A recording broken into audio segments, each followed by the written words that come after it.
I want to say it's Anand, but I could be saying that wrong. 3D prop and environment artist. I'm going to link this in chat as well for you guys. There you go. And Anand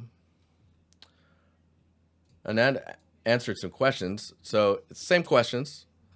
It's like, how did you get into making 3D art and what is your backstory? You started with 2D animation for 2 years, but then became interested in 3D modeling and games. I enrolled at Escape Studios for a degree in the art of video games and recently graduated with first class, which makes me very happy. You know, I went to school to learn how to do 2D animation. That's how I started. And very quickly was like, nope. But I kept going and then got into 3D and was like, yo, this is kind of fun. And then when you get into texturing and then realize I could put Photoshop files on 3D models, it was game over. I was just like, this is amazing. I want to do this forever.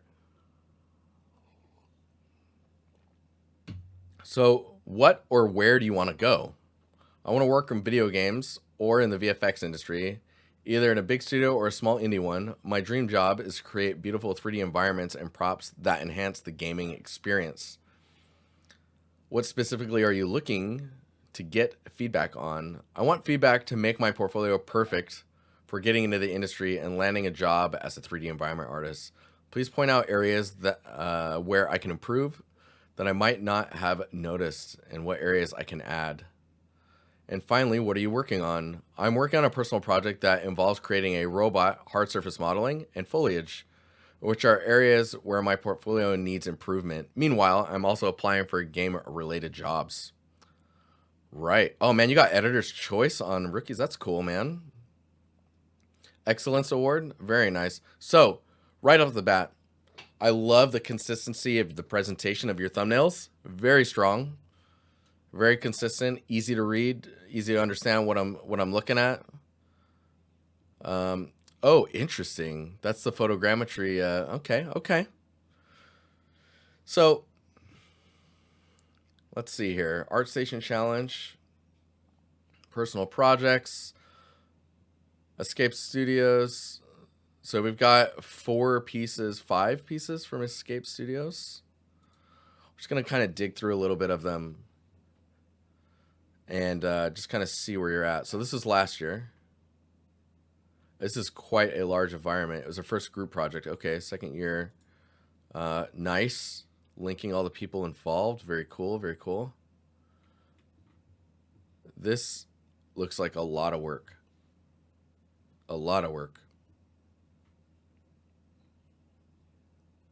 So large scale environments have often a very different problem to solve, which is how do you make stuff look good and natural in such a large space, right?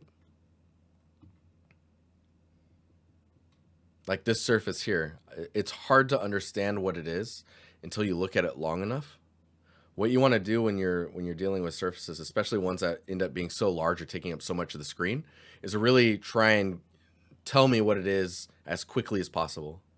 Which is why, like with PBR, it became so much easier with roughness values and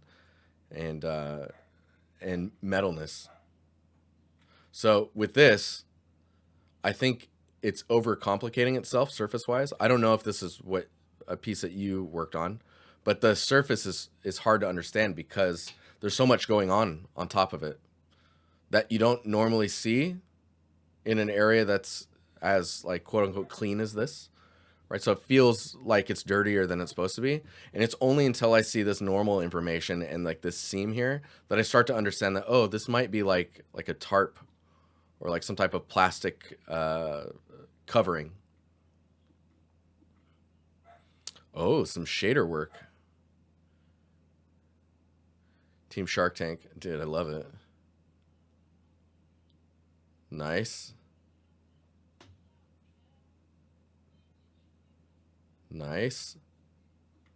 So these videos are cool. I love seeing people's like little like display set of all the stuff they put together. Oh, nice. Graffiti, man. These are cool.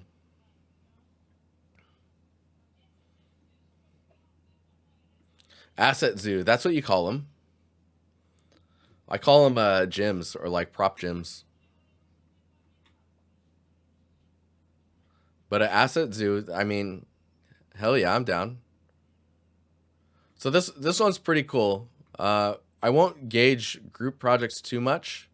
I think what I will say though is it's always good to show your UVs and show how you texture things, like showing your texture maps, like we've seen. A very stag. um, what's up, man? I feel seen. Not a museum. I mean, you can call it an asset museum if you want. I mean, why not? What I would say is showing your UVs, showing your wireframe. Let's like understand your how you're thinking about your material maps, all that stuff. Really, really valuable. So I'm assuming this next one, which is not loading, am I getting like attacked again? Oh, that okay. Megascans group project. This is cool.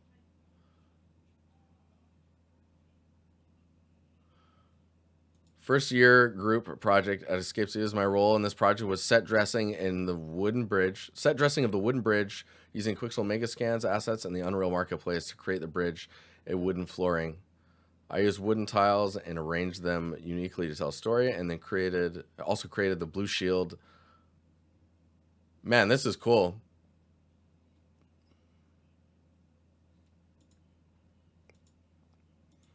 I'm trying to find the. So, this beam here, I don't know how it's attached to this. Like, it should either go on like fully across or like behind, just so that we can feel like it's connected in some way. Right now, it looks like it's wedged into there, you know? But overall, I like the way that everything's put together. It's very like haphazard, but organized at the same time. So it doesn't necessarily look safe, but maybe.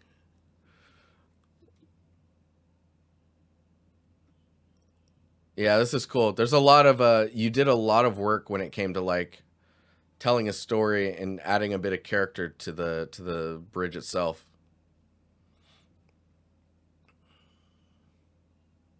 Yeah, this type of language is strange to me. Um, like these breakpoints, very dangerous. Visually, it can become very difficult to understand how that's put together. You can, with the modeling tools in Unreal, get these to either melt together or mirror them in ways where you can extend the piece of wood, and no one will ever know. This is nice. Some nice extra storytelling. I think getting some contrast of a different material on the other side of this would really help.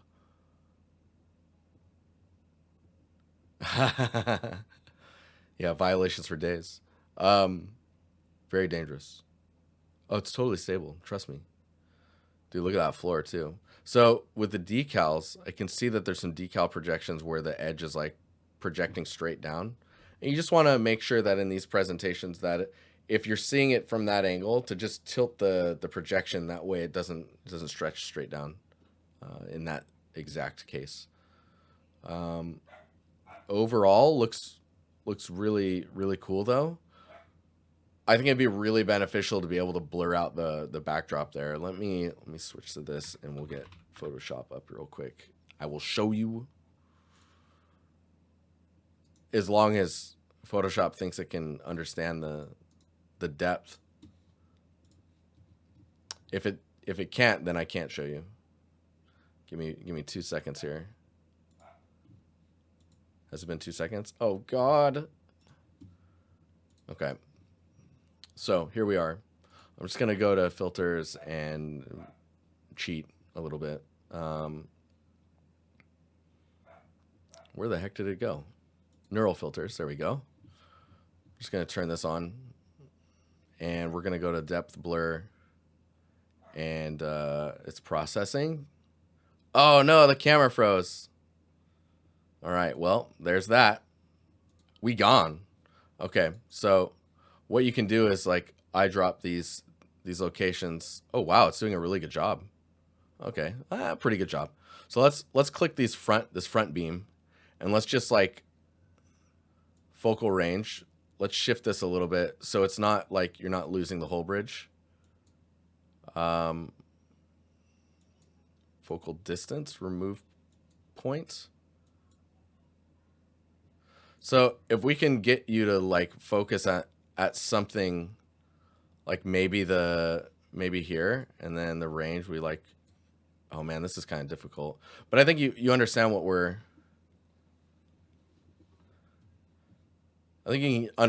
trying to do here, and it's really it's trying to get you to focus on the bridge and get the backdrop to just kind of fade away. Like we don't want to deal with that type of that information, right?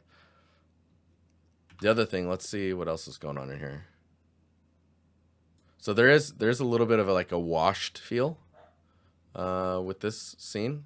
And I think that if you get a little bit of contrast and almost start to blow out the brightest pixels, you'll get a little bit more punch from your scene. I think with fog to help separate the backdrop, you'll get a lot more out of this. Like, let me just do this.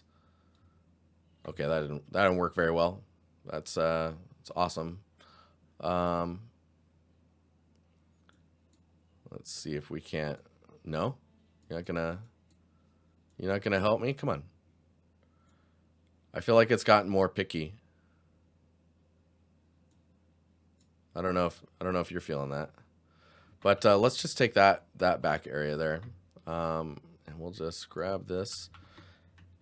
And it's like if you could wash that out, right? You add the fogginess to it, or something like that.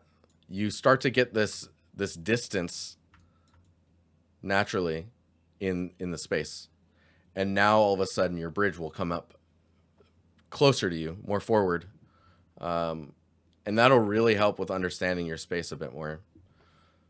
Man, it's even to the back layer here, just to get layers in your scene. It'll go a long ways. Like you can even really tone it down. What is happening? Oh, there we go. Like you can do something like that, just so you know you're separating this bottom part from the trees, because you can see the value between the wood and the trees is almost the same, but the difference when you push it back, like why would these be the same if there's atmosphere, you know, that type of stuff. But yeah, that's the type of details I look at a lot of the times. Ooh, this is nice. I love having this, like the cold colors and then like a warmer color in the background. This is super, super nice. Let me see if I can. Is this gonna? Yes, it is. Let me see what's going on here. So you can see this is an opportunity to push those darker areas back, the brighter areas in direct light forward, and then really like pumping up the color in the backdrop. The other thing you'll see is like if we do the camera raw filter here, and we start to lower the temperature, you can get more blues into your direct light, which is more of like an ambient color. We could turn it up the other way as well, but I like the separation of like you got blorge going on, the blorginess of it all, you know. And you can see the difference just in like, it's just a little bit more character, and this might be more of a stylistic choice, but yeah, just some stuff to think about. Oh, I like this. Is kind of cool.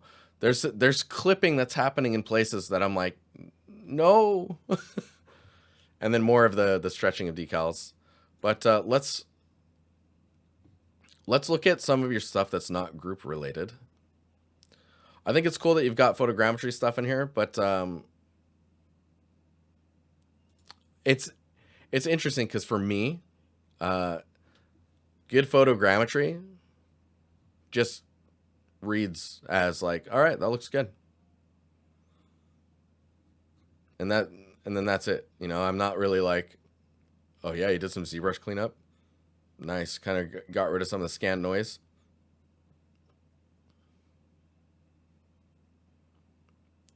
Yeah, see, to me, this is like nice. And that, I don't know. I don't know what else to say about photogrammetry. It's cool that you can pull it off though, and that you understand the process to get it to where it was at. Because it's just another way, of doing 3D, of creating content. I'm gonna look at this, a few of these a little quickly, because man, what is going on with the internet? There we go. Oh, I guess this is Damascus steel. So the wavy lines of that seem like a little micro, but I don't know. Maybe it's like 50 to 100 layers or something crazy. That looks extremely fragile. It's cool looking though. I find it weird that the face is sideways. Wouldn't it be like connecting here instead?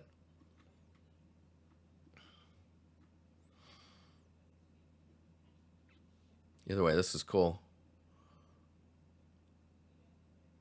See, so to me, this is the reason I have a little bit of an issue with these types of scans. Is like, I'm like, cool, that's what the roughness looks like, but I want to see what the roughness looks like here. And I don't know if I'm going to be able to see that. You know what I mean? Maybe in this video. Maybe. Let's see. I mean, that's some nice presentation. Face would be correct when it's on your hip, right? Oh, that might be the case, right? That's a very good point. Ooh, ZBrushing.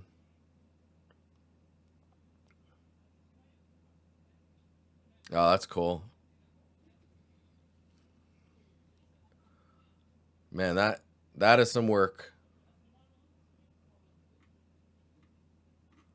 Oh, that's super cool. Oh, wow. Okay, yeah.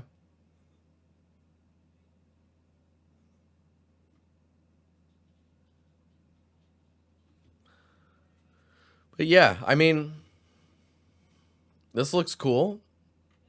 It's not really something where I'm like, oh man, that's crazy. The sculpt work is nice. Like there's a lot of time that went into that. This is really cool. This is 10 months ago as well. I appreciate you have all these maps out. I think when you do a packed map, it would be nice to somehow figure out how to display each channel, even if it's just like another image, or like showing all the maps in one image.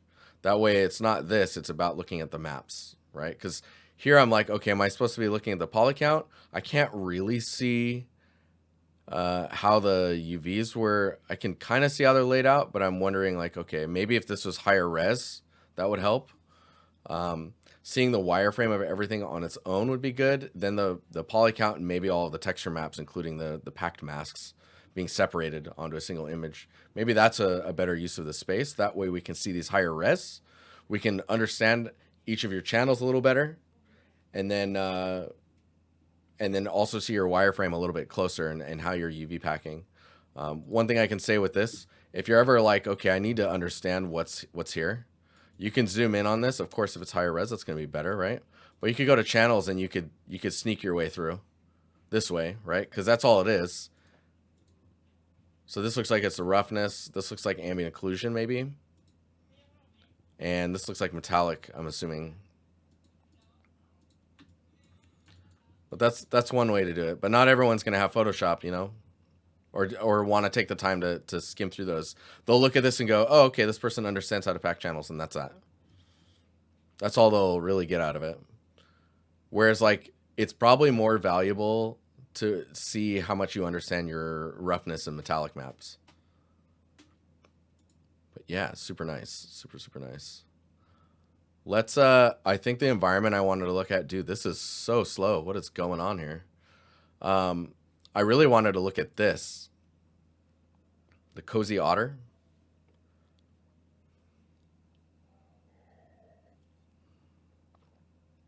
This is hella cute, man. Look how soft that looks. Oh man, so cool. Ah, dude, with the oh my god, that might be a little too red, a little on the fresh side, if I want to say a little fresh. Here, you can get my frozen camera. That's how I feel. I'm like, nice. Um, this is cool. The poses feel a little stiff, but I'm really liking the fact that you're putting characters into this. I have never been more scared of an otter than now. Why? Because this one has knives around it. Yeah, this guy is like, yo, you try and steal some of my fish, I'll cut you. Like I cut myself while I was trying to gut these fish. Look at that. There's a, it's cool. It's stylized, but PBR. I love the fish on the edge here. So this is really cool. I think in this shot, this presentation, hang on here. We got this shot, and then you have this one. These like low light shots or the nighttime shot. The nighttime one and this top one are quite good. I think this sunsetting one is hard to read, or the water is, maybe it's the water. Something about the water is making it really difficult for me. Something about the otter fishing sticks out to you. So I think what it is. So first of all, there's a resolution difference between this otter and this area here. The way your texel density is set up right now is there's a lot more resolution that's needed here if you want to have the otters at this resolution. Go away, or ottervise, I'll cut you. Shokri. That's hilarious. So overall, really cool. There's textile density issues, which I think is making this otter stick out a little bit. The other thing that's making it stick out a little bit is, think about sitting on the dock like this. Don't worry about the fact that you don't have a tail. Just think about, you're sitting on the dock like that. What do your feet do? They're not flat out. Like, try and make your feet flat out and you'll feel it. It doesn't feel right. It feels a little ottery, if you ask me. I think if the feet were dangling a bit more, like the toes pointing a little bit more down, maybe the way that the spine is, or like the pose of the body, I think that would change a lot of like how you feel about this specific fishing otter. He needs some sag, like a little, yeah, a little relaxed, a little bit relaxed. And yeah, and there's some resolution differences between things. There's a consistency that's kind of odd as well, like the otter here and this material. They feel like they're two different styles. Where it's like the line weight in the normals, for example, are different here to here. It's odd. Oh man, they're having a freaking doozy with this, dude. Scene's really cool though. I actually really like it a lot. It's just, how do you push the quality and the things that we're kind of highlighting? I think that's the way to do it. That's how you can push it. Instead of this being uniquely baked, what about making this material and then UVing to it, so that way you can have it at the resolution that you want. You can scale those wood pieces down and model it any way possible and just UV to it. Because the resolution difference from this to the window here, for example, those are different. This is different to this. Maybe they're closer in resolution, but like this feels much sharper than the bolts or like nails that are here. So there's just some resolution issues when it comes to that. That would greatly increase the quality if you can get some consistency behind that. And maybe you just don't get that close. Maybe it's more for this view. Like if you're thinking RTS, this is perfect. Stag host is saying, since the fishing rod is very strained, the body of the otter should be giving resistance to that. Just like a 1 kilogram fish can pull you into the water. Just a 1 kilogram fish can pull you. Really? That's terrifying. I'm pretty sure Madhu can pull me across the living room if I let him. And then your Artstation challenge. When we look at this, this is actually really cool. So this is your entry for the Artstation challenge in 2023.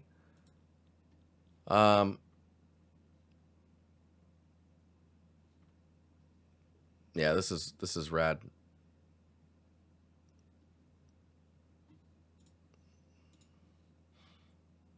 Let's get some motion in here.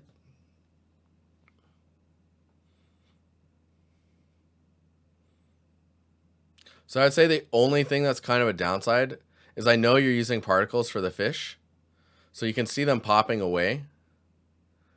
What you can do instead of having them pop away is you can have them scale down to nothing. And if you do that over a long enough period of time, it kind of feels like they're going further away from the camera instead of just popping away from existence. That'll go a long ways for like maintaining that quality. Hang on, did a whale cross over the top here? It did. So are your reflections not real time, or because I guess I would expect this to show in the reflection somewhere, but that might not be the case. I'm not sure. There's a bit of shimmering as well that's going on here. I'm not sure what's causing that. But overall, this is a really, really cool scene. Oh, I didn't even notice the railing before. Subtle.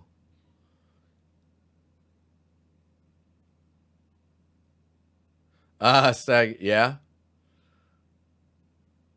Yeah, this has got Nina all over it for sure. It's really, really cool.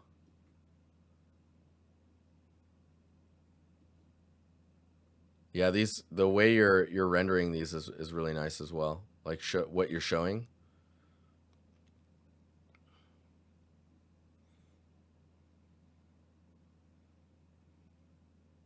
Ooh, I love the caustics as well.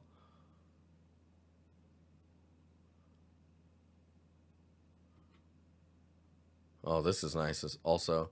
I would say maybe making these a little bit thicker would help them read a little easier for the sculpture, but it's a really nice way of presenting that. Oh, this is cool too.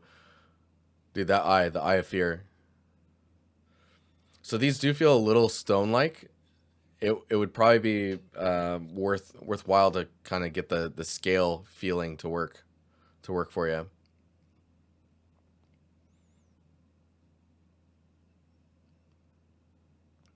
Oh, these look quite nice.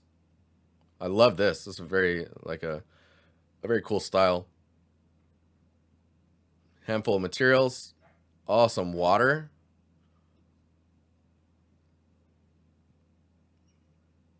Oh, interesting. See, I love the this whole like technical breakdown. This is cool that you're showing this side of things. So when you have systems like this, it would be worth making this a video just to see it in motion. It's really cool though. Press a button and I bet those fish sing. But yeah, it's just really nice. Really, really nice. So, I mean, when I look at your portfolio, I think the thing to think about is so there's a textile density consistency, which I think is more about just how you're authoring your content based on what you want to show or how you want to show the content.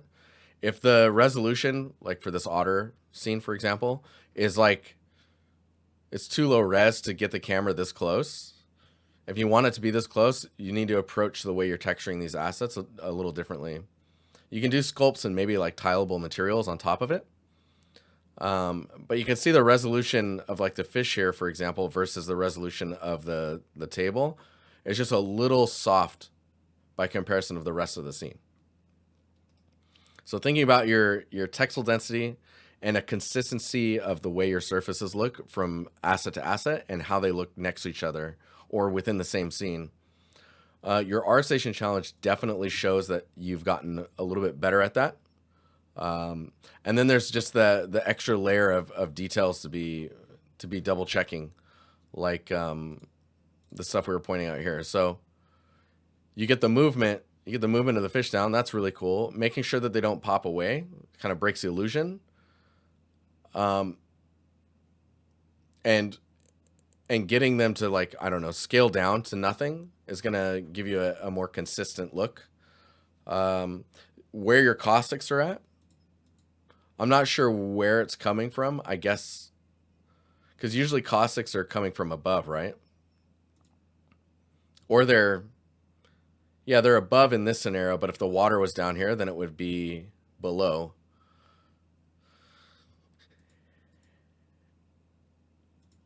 Is there caustics on the shark?